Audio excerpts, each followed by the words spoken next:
Man, that was really hard to watch. As a longtime Fedor Emelianenko fan, he got absolutely mauled by Ryan Bader, and this one was not a one-punch knockout like before. This was a devastating beatdown, and Ryan Bader did it very easily. Right from the beginning, you could just tell he was too fast, too good, and Fedor was way too old. But at the same time, I'm very happy for Fedor, man, finally calling it a career, retiring for the last time, at least hopefully, because he did retire before and he came back. But at 46 years old, I'm pretty sure it's over now. And he got greeted by a bunch of legends, man. Dan Henderson, Randy Couture was there, Chuck Liddell, Horace Gracie, Quentin Jackson, Frank Shamrock, Matt Hughes, Mark Coleman, Renzo Gracie, and Chael Sonnen.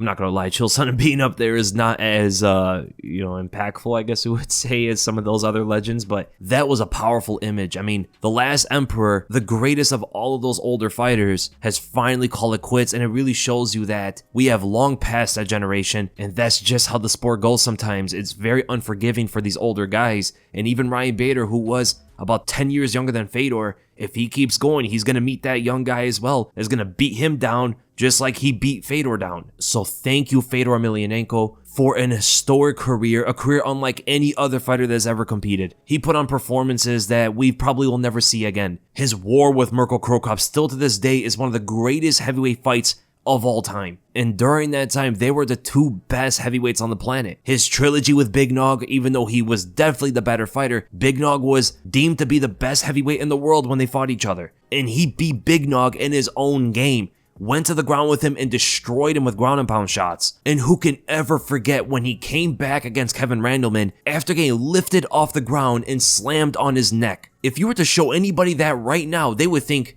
Fedor's done. His career just ended right there. Soon after the slam, he reverses the position and gets him in a Kimura. His first round finishes against Tim Sylvia, where Sylvia even to this day says that nobody hit him as hard as Fedor did, and Tim Sylvia fought some heavy punchers. He came back and KO'd Andrei Arlovski in 3 minutes of the first round, and I still believe he has the longest undefeated streak in heavyweight history, which was 28 fights. He went undefeated in 28 fights, and his first loss really should not have been a loss. In today's day, it would have been a no contest, but they gave it a TKO loss because of a cut that happened 17 seconds into the fight. So realistically speaking, his undefeated streak should have been 31 fights, which is insane for the level of competition that he fought at Pride. Fighting Mark Hunt, Mirko Cro Cop, Big Nog 3 times, Mark Coleman, Gary Goodridge, Babalu, Kevin Randleman, and then later went on to fight Tim Sylvia and Andrei Arlovski. He also ties Stipe Miocic with the most title defenses. He has 3. He beat Big Nog, Mirko Cro Cop, and Mark Hunt to defend his title.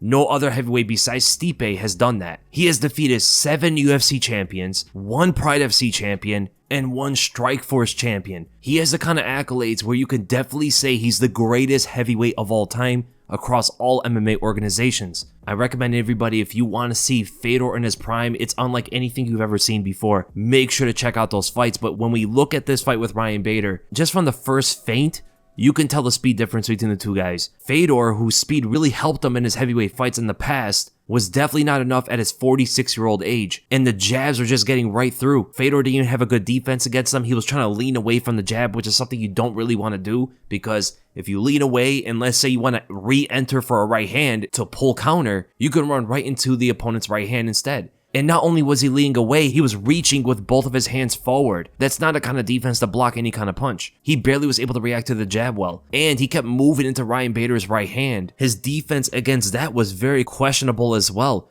Instead of using his left arm to block the punch like a boxer would do, he brought his right hand, which is on the opposite side, across his head to block the right hook. And of course that didn't work. And another big reason why these jabs were getting to him so easily was because he was leaning forward on his front leg so heavy. His head was right there to be hit. After feeling the speed difference, he was banking on hoping that Ryan Bader would fall into his right hand. He threw so much into his right hand, he would almost fall forward throwing it. But there was no setup, it was telegraphed, it was very obvious to see. Bader saw it a mile away. As soon as Bader pounced on him in that exchange, he was constantly rotating to Fedor's left side, really getting him off balance, and Fedor swung the mother of all haymakers, hoping to land it. Of course it misses again because of the big windup, and he gives Ryan Bader the profile view. Big right hand dings him over the ear, and that drops Fedor Emelianenko, but I am kind of surprised he didn't get knocked out from that punch. It doesn't end from just a stand-up, but Fedor was making a grave mistake of trying to grab onto the forearms and the wrist. And as you know from the old days, that back in the day Tito Ortiz made very famous, you just roll your elbows over that. It breaks the grip, and you land the elbow on their open head. Ryan Bader was doing that very effectively. So many ground and pound shots coming Fedor's way to the point where he forgot about the transitions. He forgot that Ryan Bader can get out of full guard. He was so occupied with trying to defend the ground and pound, Bader easily stepped over and got into half guard, and Fedor had no idea how to get out of it. He was so helpless in that position, all he would try to do is post up. But the first time he posted up, Bader took out that arm and caused Fedor to go flat on his side. There was no reaching for underhooks or anything from Fedor. He was so overwhelmed by the ground and pound and only looking for single collars that the ground and pound got so overwhelming, he turned even more to his side to post up.